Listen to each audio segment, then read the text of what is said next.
您最想去中国哪里玩？请订阅我的频道。今天带您走进浙江省宁波市。宁波距离杭州约150公里，乘坐高铁大约只需要1小时的时间。宁波依山傍海，这里有世界最重要的港口之一——宁波港，已连续16年保持全球货物吞吐量世界第一的地位。港口经济带动了宁波的快速发展，使宁波成为中国经济发达地区。这座被低估的城市，不仅有450多年历史的私家藏书楼天一阁，还有东钱湖绿水青山的闲情惬意，象山美丽浪漫的海岸线，蒋氏故居、月湖公园、老外滩、钱塘古镇。这里既有大城市的繁华，也有小城市的宁静。下面就一起来探索浙江宁波好玩的地方。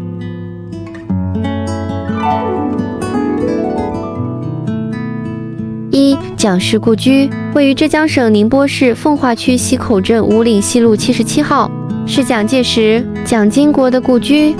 蒋氏故居是一个群体建筑，它包括裕泰盐铺、分稿房、小洋房、烙亭、庙高台和慈安等。其中位于西口中街的分稿房，占地4800平方米，前厅后堂，2厢4廊，楼轩相接，廊五回环。走廊、墙壁、柱头布满了栩栩如生的雕刻彩画，充满着古代江南世家府邸的气派。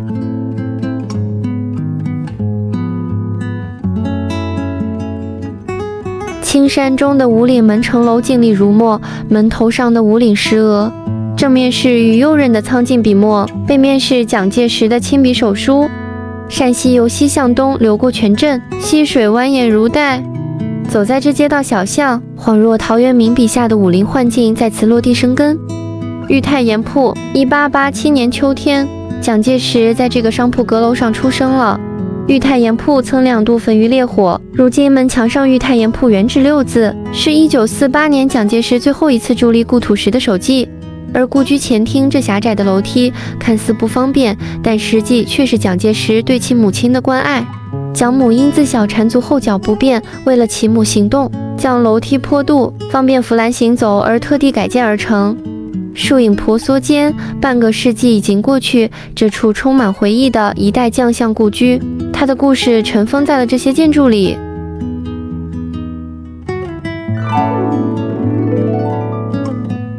2. 月湖公园位于宁波市海曙区，这里是宁波中心的绿洲。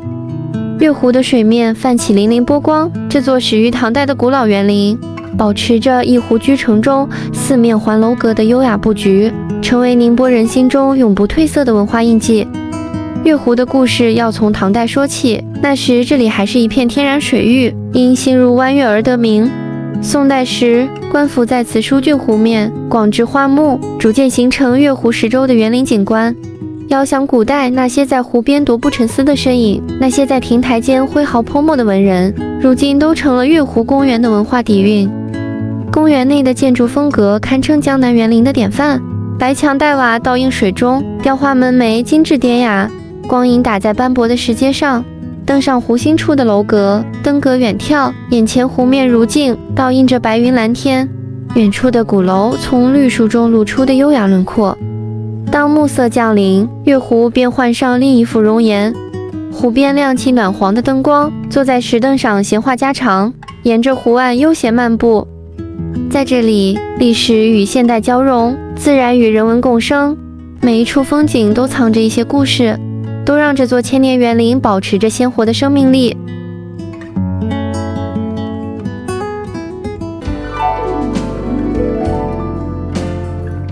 3. 天一阁位于宁波市海曙区。天一阁始建于明嘉靖年间，由范钦主持建造，距今已有450多年的历史。它是中国现存最古老的私家藏书楼之一。天一阁不仅是一座藏书楼，更是一座园林式建筑。园内假山叠石，亭台楼阁，长廊蜿蜒，与毗邻的月湖活水相连，形成了美丽的江南庭院。在天一阁的藏书里，地方志、登科录等史料性书籍不仅数量庞大，而且具有极高的历史和文化价值。国有史、郡有志、家有谱。近些年，家谱成为天一阁快速壮大的一类特色馆藏，吸引着来自四面八方的新老家谱。这些新增的家谱如同涓涓细流汇入江海，不断丰富着天一阁的馆藏资源，为其注入了新的活力与内涵。截至目前，天一阁已汇聚家谱资源共计2384部，总计13177册，涵盖204个姓氏，构建起一个庞大的家族文化数据库。全国各地的游客凭身份证就可在天一阁古籍阅览室及时查询相关的家谱信息。如果你还没有来过宁波天一阁，不妨抽出一点时间来这里感受这座藏书楼的独特魅力。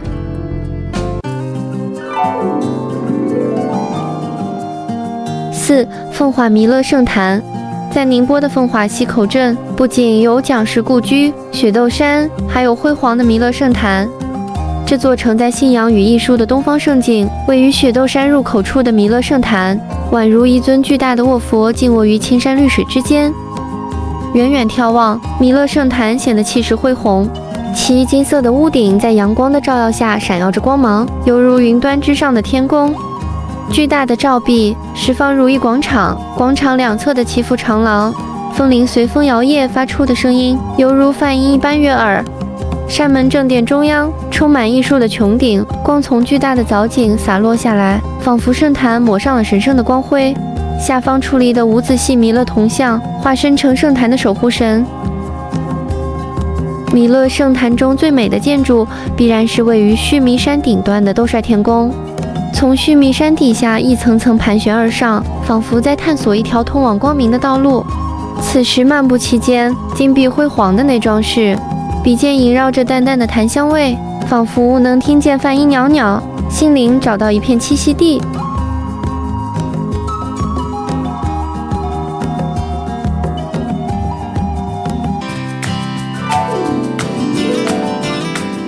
5. 老外滩。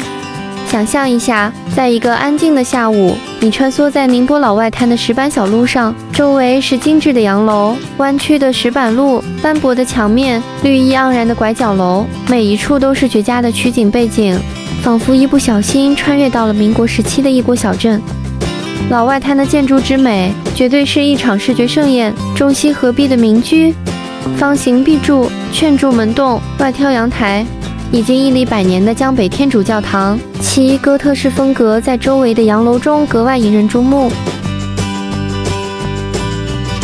白天的老外滩可能显得有些安静，但到了夜晚，这里立刻变身为城市的璀璨中心，充满异国情调的餐厅、酒吧、小店，吸引着城市各处的年轻人到来，为这个历史街区注入现代活力。老外滩的霓虹渐渐亮起，百年洋房的轮廓在暖黄灯光中渐渐清晰。1844年，宁波作为5口通商口岸之一正式开埠。这座比上海外滩更早诞生的开埠口岸，像一位历经沧桑的老者，在姚江与奉化江交汇处，见证着近代中国的开放往事。三江口璀璨的灯光倒映在江面上，霓虹交相辉映。此刻的老外滩既保留着近代开埠的历史记忆，又洋溢着现代宁波的时尚活力，成为宁波最动人的城市名片。6. 东钱湖。江南的城市如果没有湖，就会少一份韵致和灵气。东钱湖是浙江省第1大天然淡水湖，烟波浩渺的东钱湖，其湖面辽阔，堤坝环绕，四周山峰连绵，构成了一幅迷人的山水画。在这里，时光仿佛变得缓慢，让人在感受宁静的同时，也能体验到生活的美好与惬意。东钱湖由谷子湖、梅湖和外湖3部分组成，南北长8.5公里，东西宽6.5公里，面积是杭州西湖的3倍。在清晨或傍晚环湖骑行一圈，更是别有一番体验，感受大自然的惬意与宁静。院士中心，这座由宁波师范学院东钱湖旧校舍精心改建而成的建筑，中心四周环山抱水，枝繁叶茂的大树。小普陀，这里虽小，却仿佛是世外桃源般的存在。一条蜿蜒在东钱湖上的湖心堤，犹如通向心灵的栖息地。而到达黎明村，那些文艺气息浓厚的咖啡店，在这里可以点上一杯香浓的咖啡，尽享湖景的宁静与美好。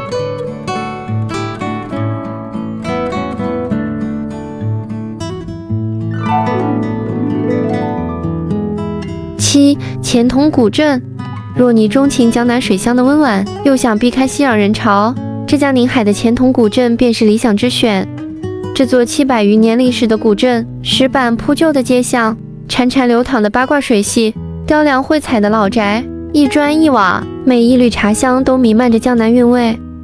钱塘古镇的水系堪称一绝，古镇里的八卦水系，清澈的溪水顺着卵石铺就的沟渠，悠悠地流进家家户户，家家门前有流水，户户可洗菜换衣。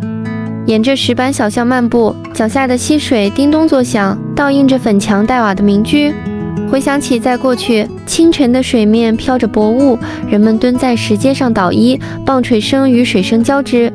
而到了傍晚时分，夕阳洒落在灰白的墙头上，小孩子们在溪畔嬉戏，笑声在巷子里回响。比起一些出名的古镇，钱塘还是未开发的古村落，也少了商业氛围的侵袭，而更好地保存了民风民俗。墙是因为沧桑而斑驳的墙，房是因为年久而灰暗的房。高高的马头墙，雕满装饰的梁方门窗，门柱上的狮子。走进那些深宅大院，木雕、石雕随处可见，梁方、斗拱上雕刻着的人物、花鸟、瑞兽，无不栩栩如生。它们精致的仿佛能听见当年工匠雕琢时的笃笃声，每一刀都刻进了岁月的故事。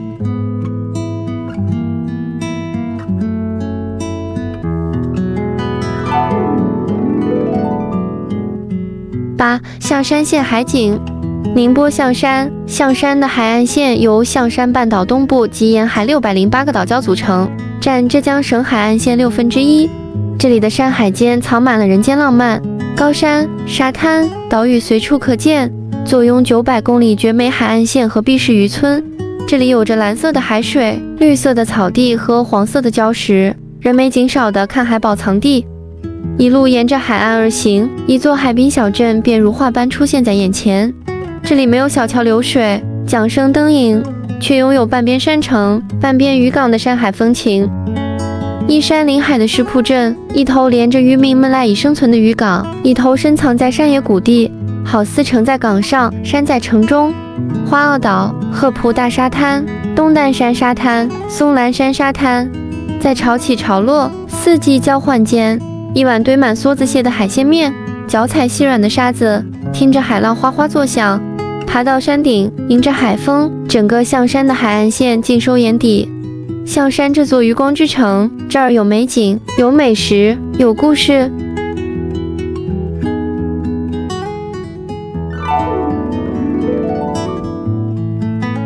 9. 韩林老街。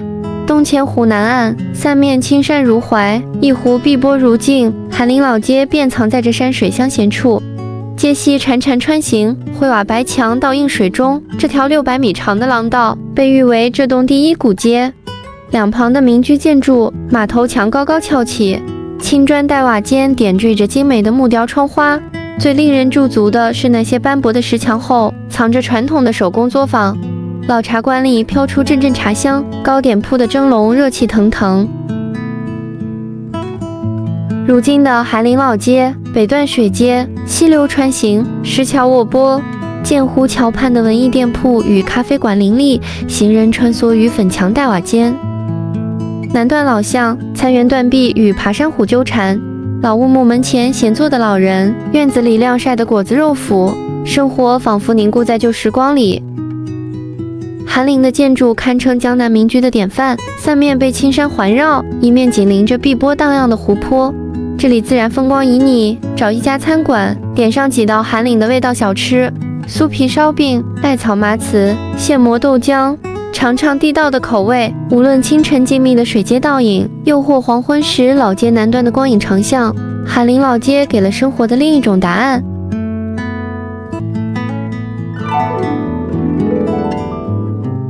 10. 福泉山。东钱湖东南，群峦如清代屏风次第展开，福泉山便卧在这片湖海交界的秘境里。这座海拔556米的山峰，3600亩茶园是福泉山的灵魂。茶树如绿浪缓坡起伏，从海拔200米铺展至500米峰巅，形成绵延的茶岭碧波。如果你对茶叶感兴趣，那么福泉山的茶园非常值得一探究竟。